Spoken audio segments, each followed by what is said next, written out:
अपना आशा एनजीओ भी चलाते हैं, जिससे कि हम दूसरों की मदद भी करते हैं। और आज जाके हमको पता चला कि दूसरों की मदद करने के साथ साथ हमारी खुद की मदद ही नहीं हो रही है। और हस्बैंड बेटी को छोड़ने जा रहे थे सुबह 7 बजे स्कूल, तो वहाँ पे एक ऑटो वाले ने उनकी गाड़ी में टक्कर मारी और उसकी यहाँ पे रोकने की बहुत कोशिश की गई कि यहीं रुक जाए तो उसकी तरफ में कंप्लेन कर देंगे थाने में, पर वो नहीं रुका। आगे जाके उसने अपने घर के पास अपने जो घर के लोग हैं और भी लोग उनको इकट्ठा करके उनको उनके साथ मारपीट की।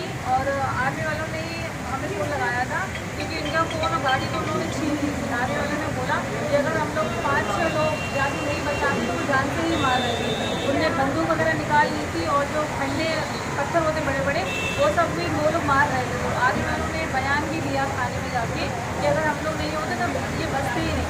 फिर भी थाने में भी कोई सुनवाई नहीं करी। काफ़ी 2 घंटे तो मेरे हस्बैंड को भी उन लोगों ने बंद ही रखा। तो ये आप लोग बताइए कि जब हम लोगों के साथ ऐसा हो रहा, आम जनता के साथ क्या हो रहा होगा। और इनको ही बंद रखा वहाँ पे, इन पे भी लगा रहे थे कि आपने